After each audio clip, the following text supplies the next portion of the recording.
digamos que no vamos a entrar hoy en lo que es el proceso bíblico o la manera bíblica de buscar la voluntad de Dios, sino que seguiremos profundizando en algunas cosas que le dan como un telón de fondo a eso de la búsqueda de la voluntad, como van a ver en un momentito. La semana pasada nosotros quisimos entender a qué se refiere la Biblia cuando habla de voluntad de Dios. Y vimos diferentes aspectos de la voluntad de Dios. Yo voy a ver un repasito de eso en unos minutos. Hoy lo que queremos ver son algunos mitos o cosas que la gente cree que son ideas erradas acerca de la voluntad de Dios y que hacen difícil discernirla. Es como si estas cosas, estas ideas se interpusieran entre mi deseo de buscar la voluntad de Dios y la voluntad de Dios para mi vida. Y eso es lo que yo quiero ver hoy para la semana que viene entonces, ir a la palabra y ver entonces cuál es la manera bíblica en la que las Escrituras nos dicen que la palabra de Dios ha de ser discernida. Comienzo con esto a manera de resumen o de recordatorio de la semana pasada. Recuerden que comenzamos con este versículo, Mateo 7, 20 y 21. Así que por sus frutos lo conoceréis, eso es Cristo hablando. No todo el que me dice, Señor, Señor, entrará en el reino de los cielos, sino el que hace la voluntad de mi Padre que está en los cielos. Enfatizamos lo importante que era este texto para lo que estamos viendo. O sea, la conclusión de ese texto, digamos, entre otras, es que la característica fundamental del Hijo de Dios no es lo que profesa, sino una vida sometida a hacer la voluntad de Dios. Ese ha de ser el fruto o los frutos de los que Jesús habla en ese texto. Por sus frutos los conoceréis. ¿Y cuáles son los frutos? Bueno, cuando una persona vive sometida a cumplir y hacer la voluntad de Dios. Claro que es un fruto, fíjense que es algo que emana de manera natural de la persona. Ciertamente la Biblia nos habla de que nosotros debemos perseguir ciertas cosas y lo que es la voluntad de Dios, pero son cosas que emanan de nosotros porque ya tenemos vida en Cristo, vida espiritual que nos conduce en esa dirección. Entonces esta es la característica fundamental del Hijo de Dios. Algunos aspectos de la voluntad de Dios que vimos la semana pasada, y vimos que esto era necesario verlo, porque cuando la Biblia habla de la voluntad de Dios, no siempre se refiere a lo mismo. Y decíamos que hay un primer aspecto de la voluntad de Dios, que es el aspecto de decreto. La voluntad de Dios, algunos teólogos dicen, se puede considerar una voluntad de decreto. Es lo que Dios ha ordenado que pase y que va a pasar. Lo que está en juego ahí son sus propósitos. Esa voluntad de decreto nosotros no la conocemos. Lo que Dios ha ordenado en la eternidad pasada que ocurra con ciertas cosas, nosotros no la conocemos. Lo que Dios quiere en ese aspecto secreto de su voluntad es algo que lo iremos viendo en la medida que se vaya desarrollando. Hay otro aspecto de la voluntad de Dios que es el aspecto de precepto. Es la forma como Dios ha ordenado que se viva, que nosotros vivamos, sus hijos, o la forma como Dios ha expresado que Él quiere que el hombre viva. Lo que está en juego aquí es su voluntad moral revelada en su palabra. La Biblia nos dice lo que Dios quiere. El mejor resumen de qué es lo que quiere Dios para nuestra vida, que vivamos conforme a su voluntad, son los 10 mandamientos, es su ley que emana de su carácter. Y tenemos 10 mandamientos, pero cuando a Jesús se le preguntó cuál es el más grande mandamiento de la ley, Él lo resumió en amor por Dios con todo lo que somos y tenemos y amor por el prójimo como a nosotros mismos. O sea que los 10 mandamientos se pueden resumir en la ley del amor, lo que en alguna de las cartas de los apóstoles se llama la ley de Cristo. Entonces, esa voluntad de precepto revelada en la palabra, nosotros la conocemos, ¿cierto? Nosotros sabemos lo que Dios quiere cuando algunas personas nos ofenden a nosotros, que Él quiere que nosotros perdonemos. Nosotros sabemos lo que Dios quiere en cuanto al manejo financiero. Él no quiere que nosotros seamos dominados y gobernados por la avaricia. Nosotros sabemos lo que Dios quiere que un esposo haga con su esposa en cuanto a su trato con su esposa. Eso lo dice la Biblia en múltiples pasajes. Efesios 5, del 22 en adelante, dice que los esposos y las esposas deben actuar de cierta manera. O sea, esa es su voluntad revelada.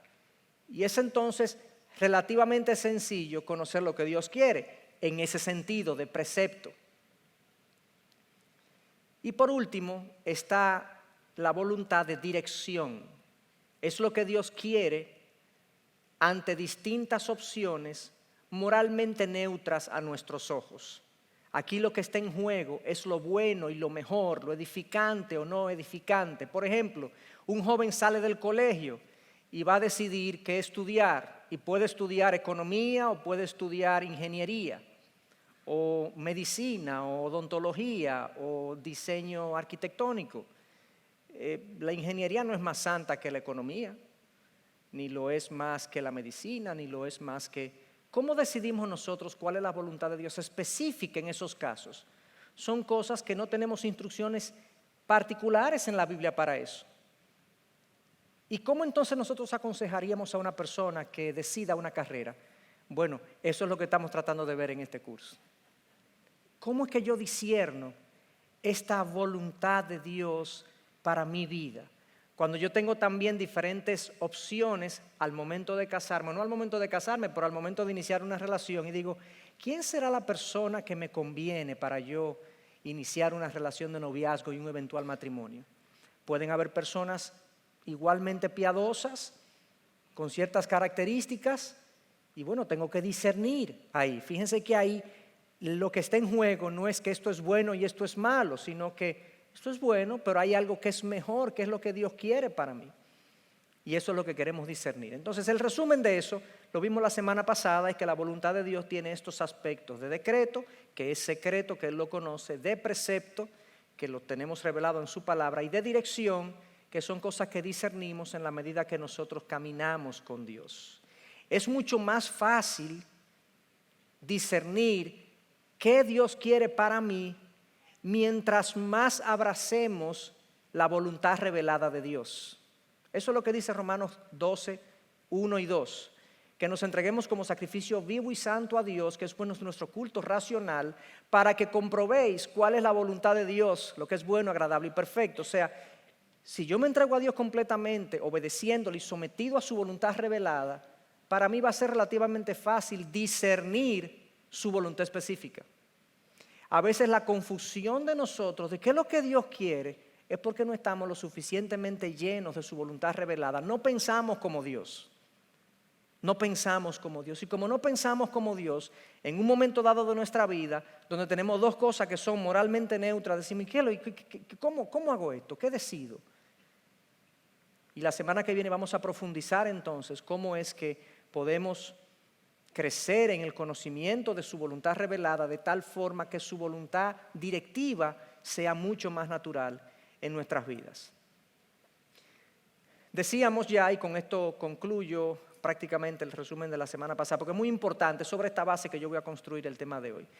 Decíamos, sí, hay un plan, Dios tiene un plan para mí específicamente, eso lo podemos deducir de la palabra. De hecho, hay un pasaje en Mateo 10, 29 y en Marcos también que se habla de un pajarillo sin valor que cae a la tierra, y dice Jesús, ni siquiera eso ocurre sin que su Padre Celestial, vuestro Padre Celestial lo permita. Y ahí mismo agrega, los cabellos de sus cabezas están contados. O sea, si Dios interviene en permitir que un pajarillo caiga a la tierra, ¿cómo no va a tener control de sus vidas y no va a tener un plan para ustedes y un cuidado de ustedes? Hay aspectos de ese plan que puedo conocer y hay otros en los que debo confiar, porque es parte de su voluntad secreta. No me corresponde a mí. Hay cosas en mi vida que yo no voy a saber qué Dios quiere hasta que no ocurre el evento y yo retrospectivamente vea, ya veo lo que Dios hizo. Hay cosas así. Dios se reserva ese derecho de revelarnos ciertas cosas y de retener ciertas cosas. ¿Y qué hacemos entonces? Confiamos en Dios viviendo por fe, viviendo con los principios que Él nos ha dejado, confiamos en Él. Y nos arrojamos a veces a cosas que no tenemos todo el conocimiento, pero que sabemos que Dios tiene cuidado de nosotros. Dios quiere revelarme los aspectos revelables de su plan para mí y puede hacerlo. Eso lo vimos la semana pasada. Ahora bien, en esta Este deseo que tenemos todos nosotros de encontrar su voluntad y el deseo que tienen los cristianos y los hijos de Dios de encontrar la voluntad de Dios, hay muchas formas comunes. Si dimos un resumen, y aquí sí voy a terminar ya lo de la semana pasada. Hay formas comunes que la gente emplea para buscar y discernir la voluntad de Dios y que yo las presento como una, no es exhaustivo, aquí no están todas las maneras que la gente usa, pero las más comunes a las que yo he estado expuesto, y las pongo aquí como una nota de cuidado con estas maneras de buscar la voluntad de Dios, porque cada una per se no es una garantía de que hemos encontrado la voluntad de Dios. Hay mucha gente que recurre a, Señor, dame una señal. No consume la palabra, no se instruye, no medita, no reflexiona, no busca consejo, ellos quieren una señal. Una señal. Y yo ponía el ejemplo de una persona que le pedía al Señor que le confirmara si una persona iba a ser su pareja, y que le pidió al Señor que si iba vestido de blanco y negro esa noche, pues ella iba a entender que esa era su pareja. Y es algo arriesgado, ¿verdad? Que tú dependa de que si fulano va de blanco y negro, tú entiendes que Dios quiere que te cases con esa persona. Otra forma que mucha gente usa es que la paz es el indicador. Si yo me siento en paz, esa es la voluntad de Dios. Y a veces ocurre que la voluntad de Dios nos da paz, pero a veces hay momentos en nuestro transitar como discípulos y como hijos de Dios donde estamos atribulados, donde estamos angustiados y donde tenemos que confiar plenamente. El huerto de Getsemaní es la ilustración donde vemos a Cristo luchando, angustiado por lo que iba a venir, y en un momento dado Él entrega completamente ya su decisión y su voluntad al Padre, y lo vemos ahí en una probable paz a partir de ese momento, pero hubo una angustia inicial y Él estaba en el centro de la voluntad de Dios. La paz no es el indicador a prueba de fuego de la voluntad de Dios. Otra gente se deja llevar por lo que siente. Yo siento que esto es lo que Dios quiere para mí. Es el impulso emocional, el impulso de quiero hacer algo, tengo el deseo, el Señor debe haber puesto eso en mí. Y no necesariamente, porque nuestras emociones son caídas y nuestros impulsos son caídos y a veces nos dirigen en dirección contraria a la palabra. Otros lo que hacen es que abren la Biblia y dicen, es que me salió ese pasaje, y toman una decisión importante porque le salió un pasaje esta mañana. Y yo decía que muchos años atrás, hice referencia, muchos años atrás, en algunos momentos de mi vida, yo llegué a abrir la Biblia con esa intención y a veces no me salía lo que yo quería y la volví, la cerraba y la volví, la abría, a ver si llegaba, y después de 3 o 4 intentos me salía algo que más o menos como que era la situación y decía, gloria a Dios.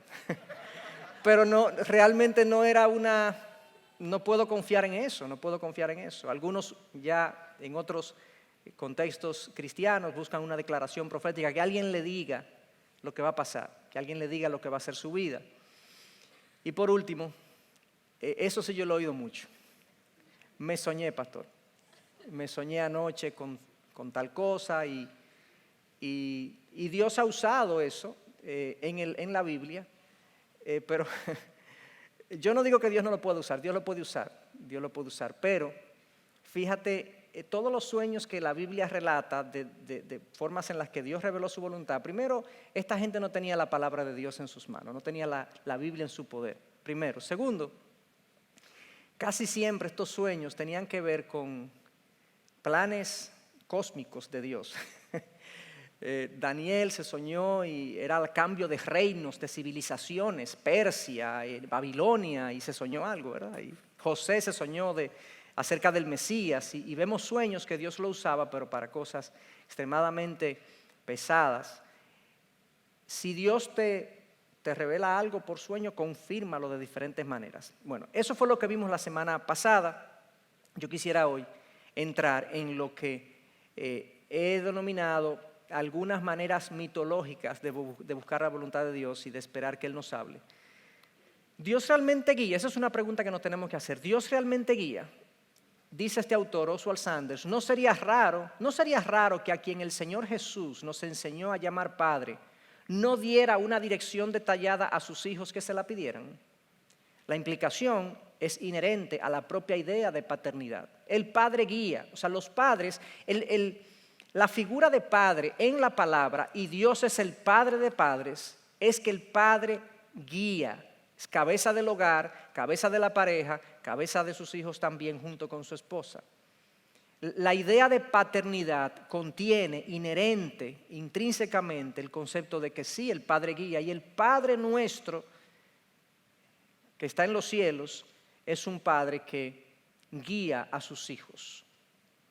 Algunas maneras entonces en las que la gente entiende mal la voluntad de Dios son cosas, estos son, yo lo he llamado mitos, y son mitos. Un mito es algo que la gente cree que no es cierto, que la gente asume, pero realmente no es así. Y si nosotros creemos estos mitos, eso va a impedir que yo pueda discernir con precisión lo que Dios quiere para mi vida. Uno de los más comunes que yo me he encontrado en mi labor pastoral es el siguiente: la voluntad de Dios es contraria a nuestro gozo. Su voluntad usualmente es aburrida, dolorosa o irracional. Mucha gente piensa que Dios como que, si tú te estás riendo mucho, Dios no está contento contigo. Porque realmente Dios siempre tiene un semblante sobrio. Dios siempre te conduce por el camino de la adversidad para trabajar en ti. Y si algo te produce mucha alegría, eso debe estar fuera de los ámbitos de la voluntad de Dios. Yo lo estoy dramatizando un poco, lo estoy exagerando un poco. Pero mucha gente piensa que es así. Cuando la gente ora por asuntos que tienen que ver, por ejemplo, con las parejas, la gente piensa que Dios le va a mandar el más feo o la más fea. Que la que yo quiero o el que ella quiere no es el que Dios va a mandar. La gente a veces piensa que cuando está pensando en una labor misionera, Dios lo va a mandar al peor sitio posible del globo terráqueo. Primero, no es cierto. Y segundo, esa idea de pensar que Dios, la dirección de Dios siempre nos conduce a un estado de aflicción y tristeza, no habla bien del carácter de Dios. Dios es un Dios bueno. Cristo lo dijo de múltiples maneras, pero una de las formas en las que lo dijo es: si ustedes saben dar cosas buenas a sus hijos, Cristo dijo, ¿cuánto más? No, Él dijo, ustedes siendo malos saben dar cosas buenas a sus hijos, ¿cuánto más el Padre Celestial os dará el Espíritu Santo a quien se lo pidan? Y cosas buenas. De hecho, Santiago, que está ahí, Santiago citado, 1:17, dice que todo don perfecto, toda buena dádiva viene de lo alto, del Padre de las luces. Todo lo que nosotros recibimos de Dios es bueno. No estoy diciendo placentero, bueno en el último término y eventualmente placentero para nuestras almas, productoras de gozo en nuestras almas. Dios ciertamente no está detrás de la alegría temporal que el mundo ofrece. Dios está detrás del gozo perdurable que solamente Él puede producir.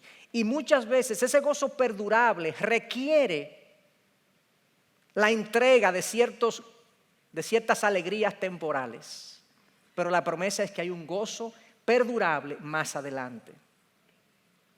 Pensar así es no entender el Dios que se ha revelado en la Biblia.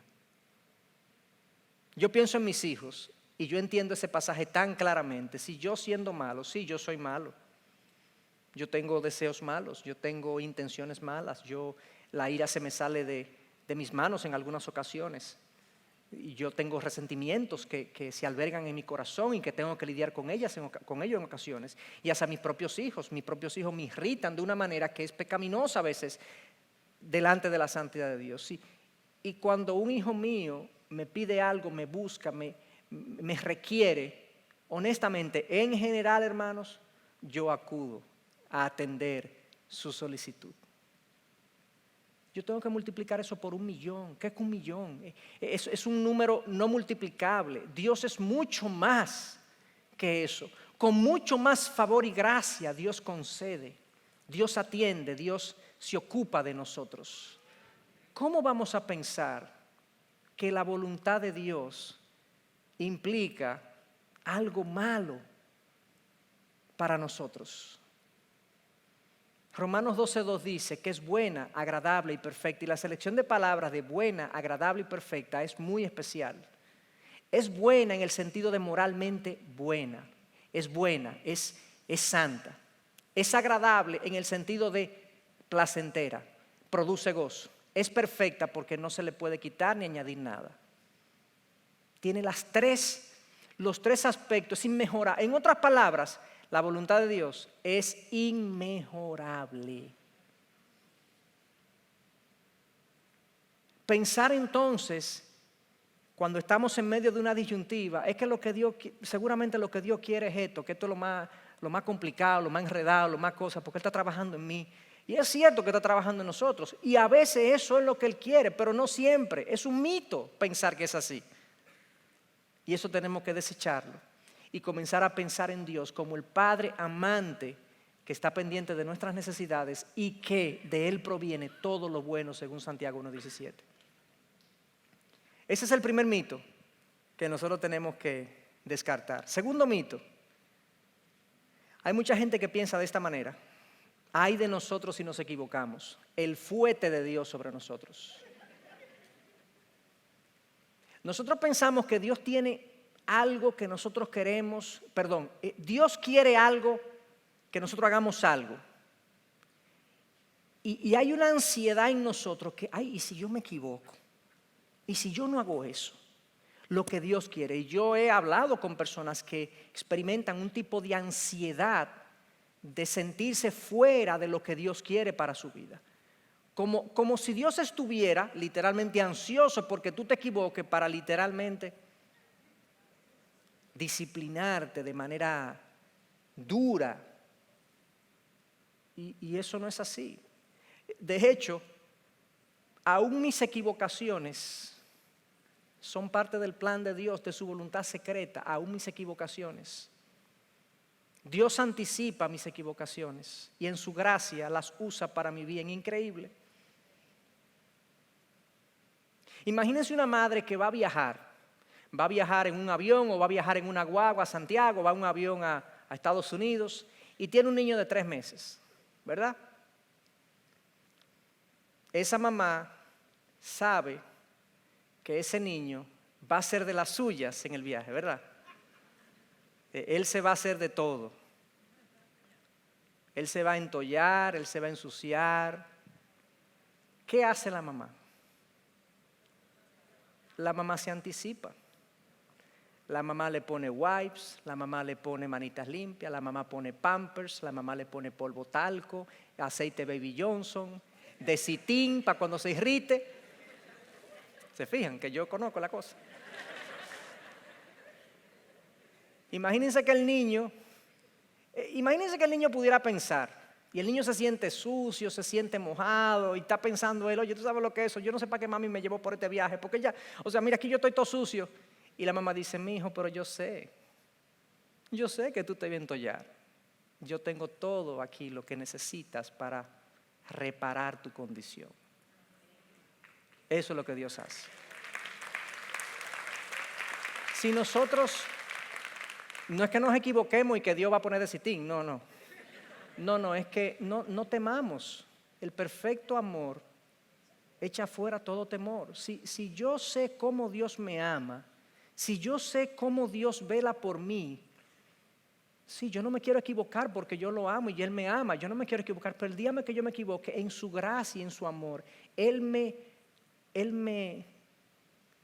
resolverá la situación, digamos, desde el punto de vista moral y espiritual. Él me volverá al camino. Él me limpiará de nuevo. No tenemos que temer.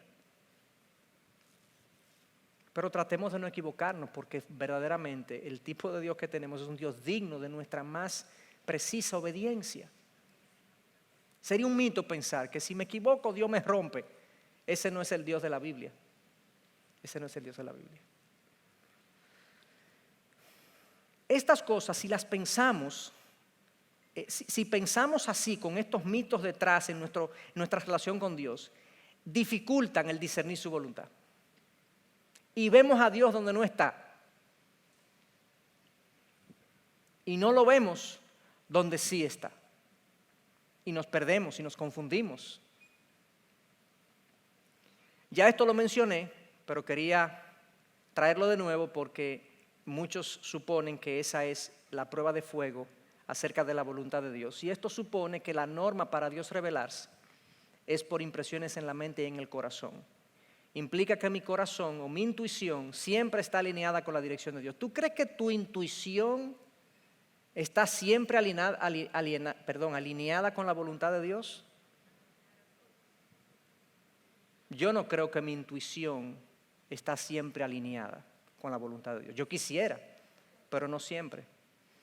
Por eso es que necesitamos orar, consultar con la palabra, consultar con otros, a veces esperar. Vamos a ver eso la semana que viene. Para que entonces, no que Dios se alinee conmigo, sino que yo me alinee con Él. Porque en este proceso, no nos confundamos, no estamos buscando que Dios cumpla nuestra voluntad y nuestros deseos. Nosotros estamos buscando la suya para vivirla. Tim Keller, hablando de esto, dice, si la voluntad de Dios nunca choca con la tuya, es posible que estés adorando una versión idealizada de ti mismo.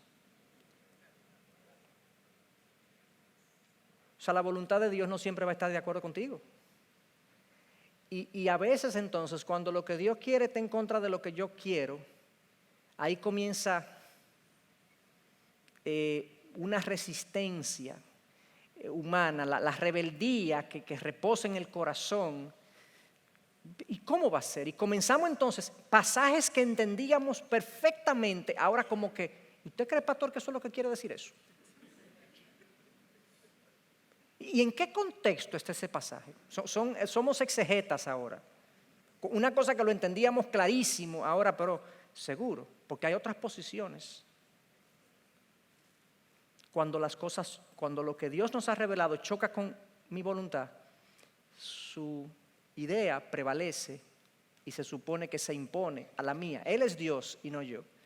Pero al final, aunque yo haga algo en contra de mi voluntad porque es la suya, eso va a producir gozo.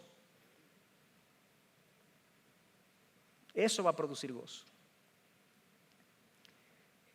Dios, hablando de esto a través del profeta Isaías, dice, mis pensamientos no son vuestros pensamientos, ni mis caminos vuestros caminos, declara el Señor, porque como los cielos son más altos que la tierra, así mis caminos son más altos que vuestros caminos, y mis pensamientos más que vuestros pensamientos. No, Dios no es como nosotros.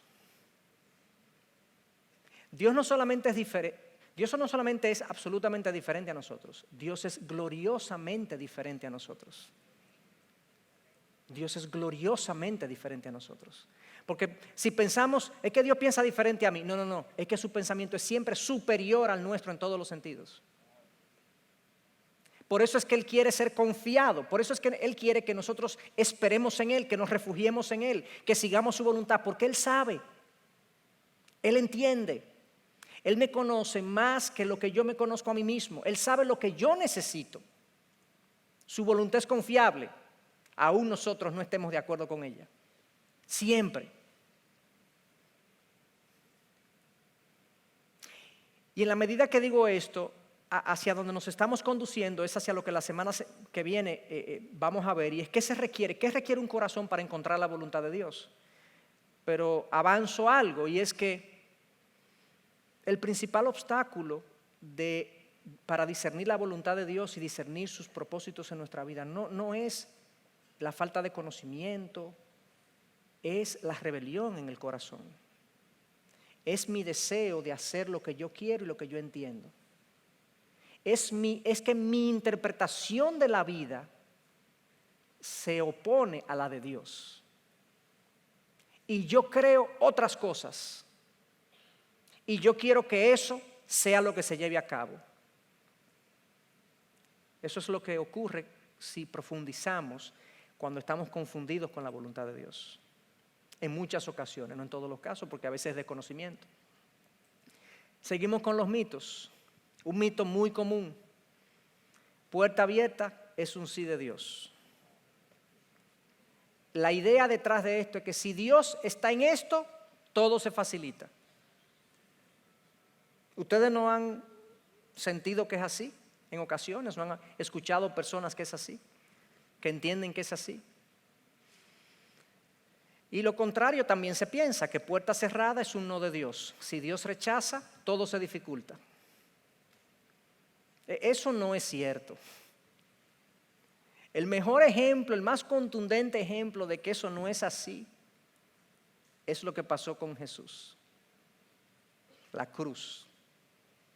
¿Ustedes quieren un plan más resistido, más opuesto, más contrariado que el plan de redención? Este autor J. Packer lo dice de la siguiente manera: según todas las reglas humanas de cálculo y lógica, la cruz fue una pérdida. La pérdida de una vida joven, ido a destiempo, de la influencia de un profeta, del potencial de un dirigente. Conocemos el secreto de su significado y de su triunfo solo gracias a las propias declaraciones de Dios. O sea, nosotros no sabríamos lo glorioso de la cruz a menos que Dios mismo no nos dijera en su palabra lo que Él consiguió con el sacrificio de Jesús. Porque si nosotros analizamos históricamente lo que pasó con Jesús, eso fue un colosal fracaso, ¿o no?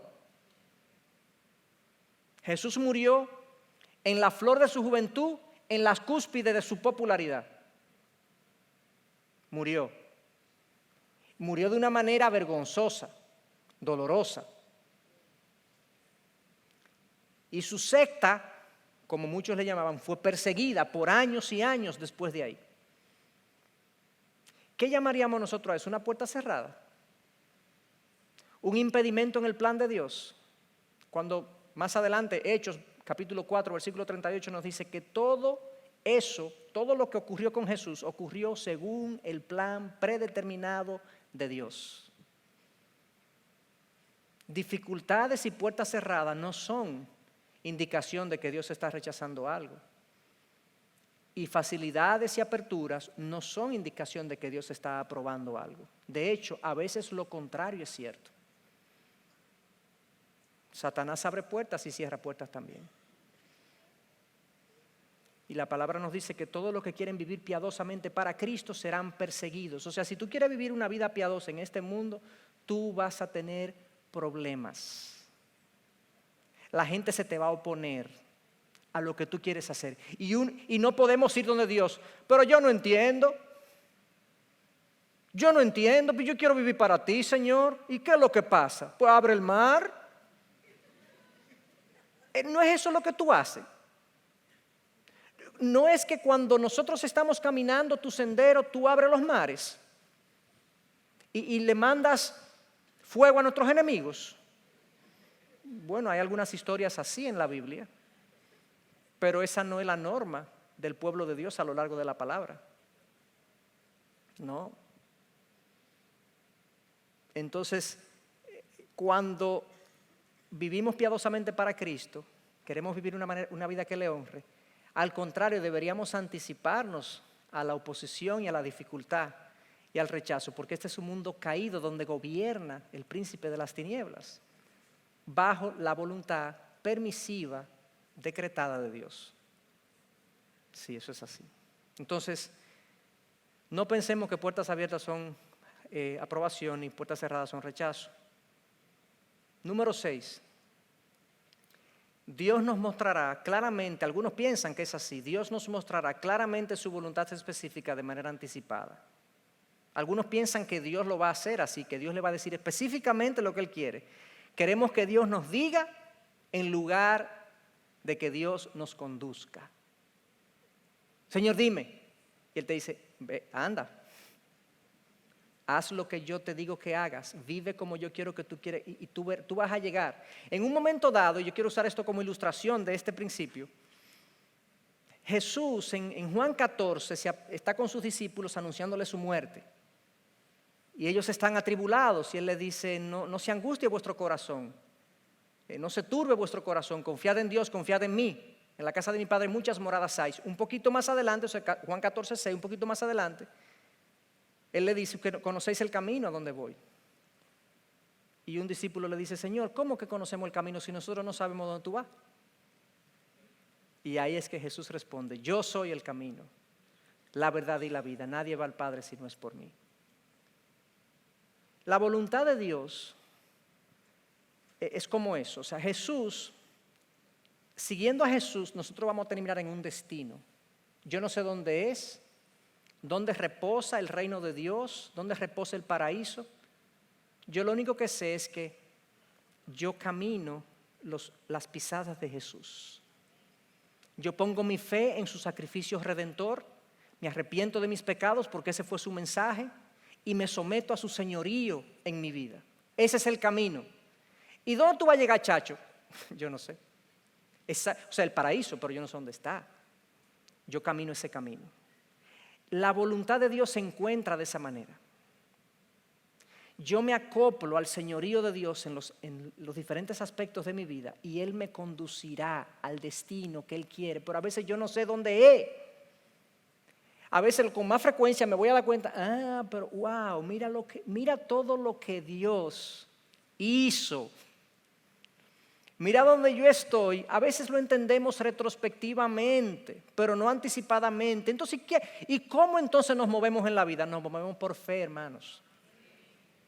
Confiando en su cuidado, en su sabiduría, en sus promesas. Pero eso no me da ninguna seguridad. No, porque es en medio de la inseguridad donde nosotros recurrimos a Dios y ahí es que Dios nos quiere. Acudiendo a Él, esperando en Él, quietos en Él, siéndole fieles y obedientes. Y Él nos conducirá a destinos gloriosos, a la pareja que Él quiere, a la profesión que Él quiere, al trabajo que Él quiere, a la comunidad que Él quiere, a la iglesia que Él quiere, pero yo tengo que caminar paso a paso según su palabra revelada, confiando en Él y actuando, no siendo pasivo, actuando. Vamos a ver la semana que viene eso. Kevin DeYoung, hablando de esto específicamente, dice lo siguiente: Dios tiene un plan maravilloso para tu vida, un plan que te llevará a través de la prueba y el triunfo, a medida que te transformes en la imagen de su Hijo. De esto podemos estar absolutamente seguros, pero la forma normal de operación no es mostrarnos este plan antes de tiempo. En retrospectiva, tal vez. De antemano, rara vez. O sea, a veces lo entenderemos en retrospectiva, pero de antemano, ¿y qué es lo que Dios quiere? No, espérate. Camina por donde te dijo que camine. Sé fiel, sé obediente. Y entonces Él te va a conducir ahí. Él sigue hablando de esto y dice, debemos renunciar a nuestro deseo pecaminoso de conocer el futuro y estar en control. Él le llama esto arrogancia, orgullo. No somos dioses, caminamos por fe y no por vista. Nos arriesgamos porque Dios no arriesga. Estamos seguros en sus manos. Caminamos hacia el futuro con la confianza que glorifica a Dios. No porque conocemos el futuro, sino porque Dios lo conoce. Y eso es todo lo que necesitamos saber. La preocupación por el futuro no es simplemente un tic del carácter. Es una falta de fe. Una indicación de que nuestros corazones no descansan en las promesas de Dios. Esa es la realidad. Esa es la realidad. En la búsqueda de la voluntad de Dios se manifiesta nuestra falta de fe y de confianza precisamente en el Dios que se ha revelado en las Escrituras. Y por último, el último de los mitos con el que la gente a veces vive es que su voluntad específica recibe más atención que su voluntad revelada. Y más que un mito, esto es una mala práctica, un mal hábito en la vida cristiana. Yo agrego ahí, Dios quiere que tomemos buenas decisiones, pero no será posible sin formar el carácter. La gente está más interesada en saber lo que Dios quiere que yo haga en una situación específica que en cultivar una relación con Dios que transforme su carácter. Por eso es que digo, la voluntad específica de Dios, que muchas veces es desconocida hasta que no la vivimos, recibe mucho más atención del creyente, está mucho más atrás de eso, de saber ¿y con quién salgo? ¿Y qué estudio? Que en acoplarse, por así decirlo, bajo el cuidado de Dios, que cultivar una relación con Dios, que consumir su palabra y que entonces la formación de su carácter de ahí emane su decisión de casamiento, de profesión, de esto y de lo otro. Y así entonces vivimos muy confundidos. Porque para Dios lo más importante no son las cosas específicas que tú hagas, sino cómo tú vivas. Cómo tú vivas. Hay dos pasajes en las Escrituras que lo voy a mencionar más adelante, la semana que viene, pero hay un pasaje que dice que deleítate en el Señor de todo corazón y Él te concederá las peticiones de tu corazón. ¿Cómo así? Qué fácil. ¿Cómo es que Dios me va a conceder las peticiones de mi corazón, lo que yo quiero? Deleítate en el Señor. ¿Y cómo es que uno se deleita en el Señor? Bueno, cuando tú intimes con Él a tal punto que estar con Él, vivir para Él, conocerle a Él, literalmente, tú digas, esto sí es bueno. Y cuando tú digas, esto sí es bueno, Dios es lo máximo. Jesucristo basta. Cuando tú digas eso, Dios te va a conceder los deseos de tu corazón. Dios te va a hacer clara su voluntad. Porque tú sabes una cosa, tus deseos van a coincidir con sus deseos. Ese es el paralelo de Romanos 1, 12, 1 y 2. Entreguen por la misericordia, os ruego por la misericordia de Dios que entreguéis vuestro cuerpo como sacrificio vivo y santo, agradable al Señor, que es vuestro culto racional. Entréguese completamente al Señor, para que comprobéis cuál es la voluntad de Dios, buena, agradable y perfecta. Lo mismo, es el paralelo. La entrega a Dios genera un conocimiento de su voluntad. Gloria a Dios. Pero si estamos más interesados en que Dios me diga esto, esto, esto y esto, que en formar el carácter, no vamos a discernir, difícilmente discerniremos su voluntad.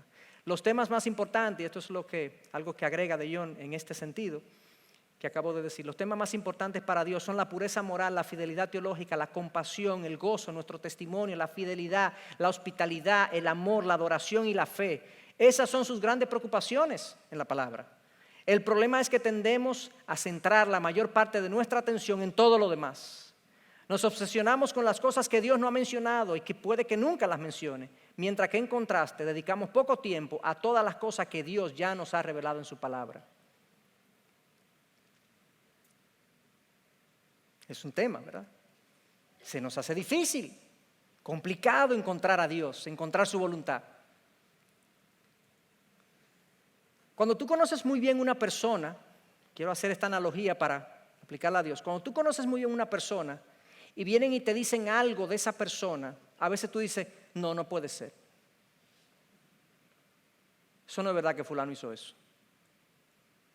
Pero tú no estuviste ahí, tú no fuiste testigo. Sí, pero yo lo conozco. Yo sé que él no va a hacer eso, o que ella no va a hacer eso. ¿No le ha resultado así? Así mismo pasa cuando conocemos a Dios. Alguien viene y te plantea una situación y tú dices, no, es que eso no es lo que tú quieres. ¿Y cómo tú sabes? Porque Él no es así. Él no nos ha revelado eso. Él no actúa así, Él no piensa así, Él no siente eso. Dios no es así.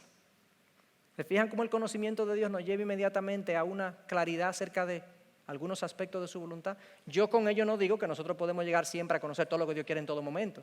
No, pero es más fácil. Entonces, si ponemos todos estos mitos de manera positiva, corrigiendo los mitos, llegamos a lo siguiente. Primero, la voluntad de Dios, hermanos, no es contraria a nuestro gozo. Quitemos eso de la mente. Sino que si nos equivocamos, ya Dios lo anticipó, tranquilo. La paz no es el sello divino de su voluntad. Puertas abiertas no es aprobación divina, puertas cerradas no es rechazo divino. La voluntad específica, raramente la conocemos antes, y el carácter es lo que genera mis decisiones. Cultivemos el carácter. Eso es lo que vamos a ver la semana que viene. ¿Cómo nosotros entonces podemos crecer al punto que la voluntad de Dios me sea natural? Que yo pueda decir, yo sé lo que Dios quiere en esta situación. Por lo menos tengo una buena sospecha, una santa sospecha de lo que Dios quiere. Porque yo lo conozco. Yo sé lo que Él espera de mí, lo que Él espera de sus hijos. Que el Señor nos haga crecer a su imagen.